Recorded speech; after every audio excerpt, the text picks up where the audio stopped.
You are an advocate for landlords. Seems to me being a landlord is not a good business to be in New York City right now, is it? No, it's not, and it hasn't been for quite some time. And Zohran Mamdani's New York just gets better and better by the day. I swear, every single other major city in the country needs to be taking notes, because Mamdani just announced that he has accomplished one of his major campaign promises in freezing the rent for over 1 million New York tenants. And where MAGA and all the conservatives are melting down, progressives across the city and the country are celebrating this monumental occasion. Like, just take a look here at Mike Johnson going ballistic on democratic socialism. But if you ask me, it kind of sounds awesome. Let me know what you think. Just a sample of what they're about. They put this on paper. They're saying the quiet things out loud. Abolish the Electoral College, replace the two-party system with a multi-party democracy.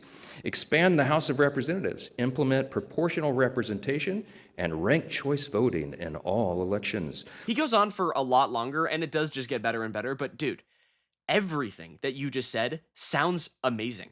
Like, do these Republican demons not understand that the vast majority of Americans hold the worldviews that would be recognized as democratic socialist, right? Or at least some of their policies? He's talking about fast and free elections like it's the boogeyman, which I guess if you are a conservative, that would spell certain doom for any political future you have. But while Republicans are melting down, the temperature is freezing.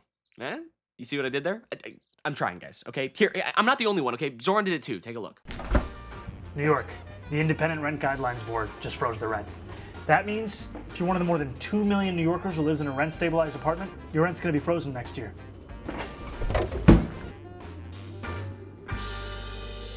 Okay, yeah, his pun was better, but it's just too good not to talk about. Like, even magazines are jumping in on the fun with this daily news headline saying Mr. Freeze hits Gotham, which when I think of Mr. Freeze, I think of a bad guy, but this seems pretty good to me. Either way, it's so refreshing to have a politician actually do stuff and help their citizens. I know, crazy thing to say. It's just lovely to see, right? Which reminds me of this clip that I saw a few days ago of everyone's favorite governor, 16% Chris Christie, talking mad shit on Zohran just a few days ago. And I wonder how he's feeling about it now. He's off to a pretty good start. What does that mean? He has not yet accomplished any of what he talked about in his campaign. He's been in office. Childcare expansion has occurred. Potholes are being fixed. Snow shoveling occurred. You've driven to New York. Potholes are being fixed. Of course you haven't. And that's why, if you want to believe the rhetoric the Mamdani people put out, they're fixing things. He hasn't done anything yet. I'm not saying he can't. He has not. So, what now, Chris? I mean, the statement was bullshit to begin with, right? That point that Mamdani hasn't done anything.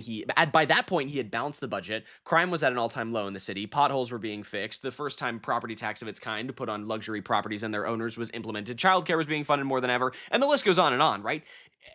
But now you have this direct line, this direct policy position from Zohran, from his campaign, and now it's done. So what does Chris Christie have to say now? Like, just check out this clip from over a year ago where Zohran promised this exact policy position in a hilarious and just take a look. I'm freezing your rent as the next mayor of New York City. Let's plunge into the details.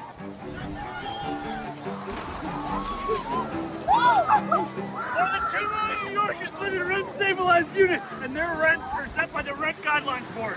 The board is made up of 9 members, and the mayor appoints each one. Doing this. Eric Adams' board has raised the rent every year he's been in office. Makes sense for a guy who said, I am real estate.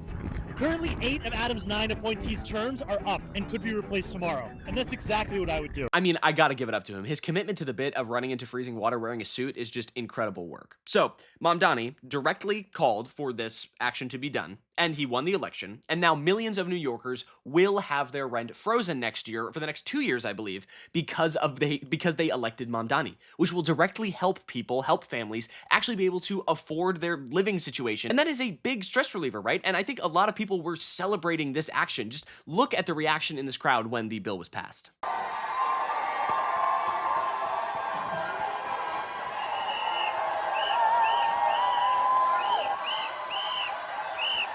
People are ecstatic about this, right? This is a major campaign promise actually being fulfilled, and he hasn't even been in office for a year. He's been in office for like, what, 6 months or so, and he's already completed an insane game-changing policy position.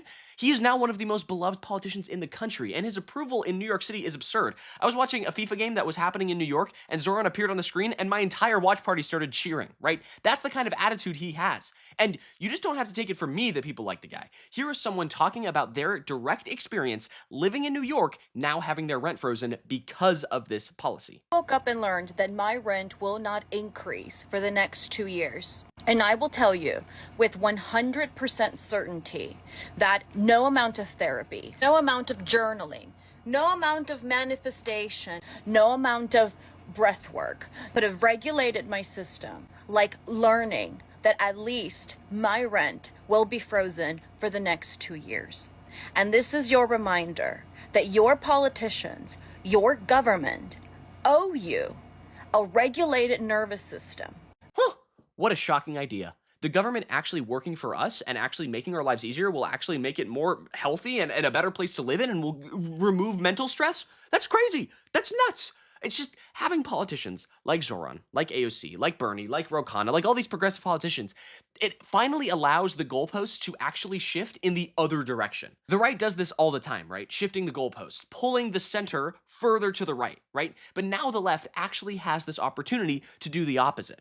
Right? You don't even have to agree with all of the positions of the leftists in this situation, right? But having these positions actually is able to pull the center closer to the center instead of just falling down this, right-wing rabbit hole and just going down this pipeline, walking into fascism, just like we've been doing for the past 10 years, right? This like slow slide into it. Because if the narrative changes and these progressive policy positions actually become popular, then these so-called radical ideas stop sounding so absurd and actually sound like a reality that will benefit so many people. As Ro Khanna puts it, progressives are the future.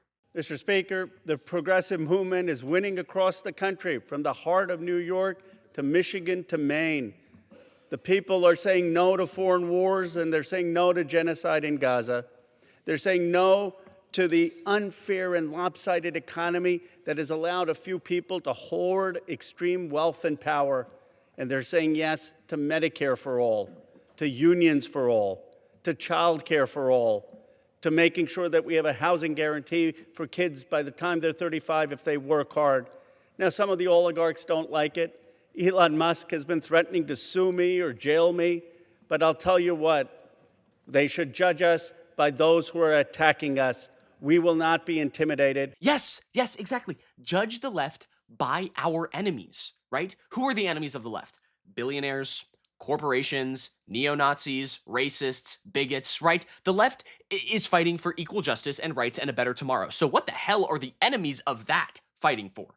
There's this quote I think that was popularized by some I think it was fucking Rick and Morty or something, but it's like, your boos mean nothing, I've seen what makes you cheer, right? And for all of those people cheering for Trump and deportations and bigotry and violence, your boos are meaningless, right? You cheer for some of the most vile shit on the planet.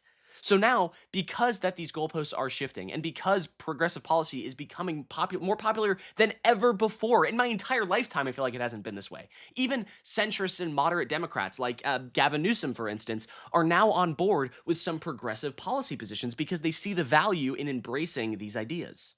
It's time for a national billionaires tax and a new social contract. Think about this, just 10% of people in this country own 2/3 of the wealth. A 30-year-old, for the first time in American history, is not doing better than his or her parents. That's a 5-alarm fire. American wages have stood still, and the costs across the spectrum, cost of living, have skyrocketed. The system is fundamentally broken. The federal tax code, the corporate tax code, and the inheritance tax code seem to be written for a different set of Americans. It's time for an economic reset. Damn! That actually sounds like a good policy position from someone like Gavin Newsom, who is hit or miss when it comes to his policy. I hope his replacement holds those same ideas. Oh, that's right. Javier Becerra doesn't actually support the billionaires tax and got over $1 million from oil companies during the primary cycle. Yay. Seriously, California complains all the time about how shitty things are here, which, I mean, to some extent, they are. But then we always elect the most, like, corporate centrist milquetoast Democrats every single time and expect a different result to come of it. Like, we just can't have nice things.